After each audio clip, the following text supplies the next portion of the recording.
ప్రధాని మోదీతో సమావేశం కానున్నారు తెలంగాణ బీజేపీ ఎంపీలు, ఎమ్మెల్యేలు. పార్లమెంట్లో ఈ భేటీ జరగనుంది. తెలంగాణలో తాజా రాజకీయాలపై చర్చించనున్నారు. బీజేపీ ఎంపీలు కిషన్ రెడ్డి, బండి సంజయ్, ఈటెల రాజేందర్, రఘునందన్ రావు ప్రధాని మోదీతో సమావేశం కానున్నారు.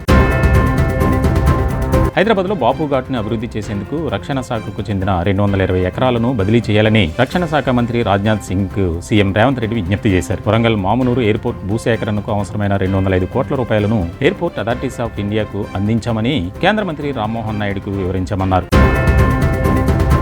మహబూబ్ నగర్లో రేపటి నుంచి రైతు సదస్సు నిర్వహించనున్నారు. 3 రోజుల పాటు రైతులతో ఈ సదస్సు జరగనుంది. ముగింపు కార్యక్రమానికి సీఎం రేవంత్ రెడ్డి హాజరు కానున్నారు. రైతు పండుగ విజయవంతం చేసేందుకు అధికార యంత్రాంగం కలిసి పనిచేయాలని మంత్రులు కోరారు. సీనియర్ కాంగ్రెస్ నేత వి హనుమంతరావు ఇంటి దగ్గర పార్క్ చేసిన కారుపై దాడి చేశారు గుర్తు తెలియని దొంగలు. దీంతో పోలీసులకు కంప్లైంట్ చేశారు విహెచ్. కేసు నమోదు చేసుకుని సీసీ ఫుటేజ్ ఆధారంగా దర్యాప్తు చేస్తున్నారు.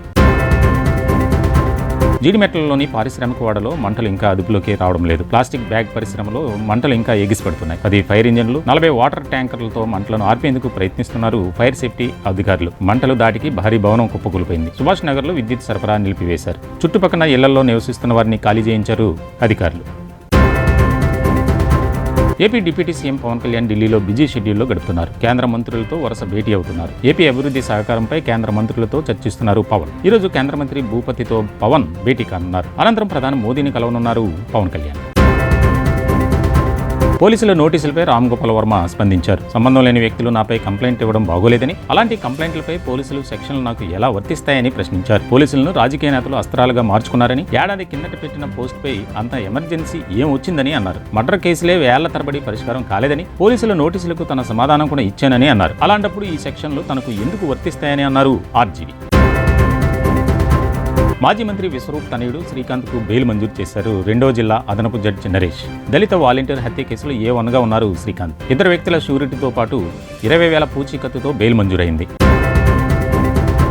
ఫోక్సో కేసుపై స్పందించారు వైసీపీ నేత చివిరెడ్డి భాస్కర్ రెడ్డి. తనపై ఫోక్సో, SC/ST కేసులు పెట్టారని, మొత్తం 11 సెక్షన్లో కేసు నమోదు చేశారని తెలిపారు. కుట్రలతోనే తనపై ఈ కేసులు నమోదు చేస్తున్నారని, బెదిరించి కేసులు పెట్టి పరిపాలన చేయడం సాధ్యం కాదన్నారు. ఎన్ని కేసులు పెట్టినా తను ఎక్కడికి పారిపోనని, తాను తప్పు చేసే వ్యక్తిని కాదని, అరెస్ట్ చేస్తే చేసుకోండి అన్నారు. తన ఫోన్తో పాటు తాను కూడా అందుబాటులో ఉంటానని తెలిపారు చివిరెడ్డి.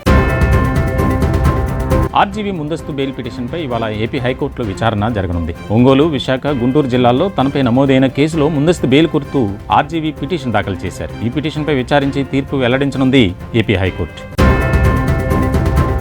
ఏపీసీఐడీ మాజీ అడిషనల్ ఎస్పీ విజయ్ పాల్ను అరెస్ట్ చేశారు పోలీసులు. రఘురామ కస్టోడియల్ టార్చర్ కేసులో విజయ్ను అరెస్ట్ చేశారు. విచారణ జరిపిన పోలీసులు విజయ్ పాల్ను ఒంగోలు తాలూకా పోలీస్ స్టేషన్కి తరలించారు. విజయ్ పాల్ను గుంటూరుకు తరలించే అవకాశం ఉందని తెలుస్తోంది.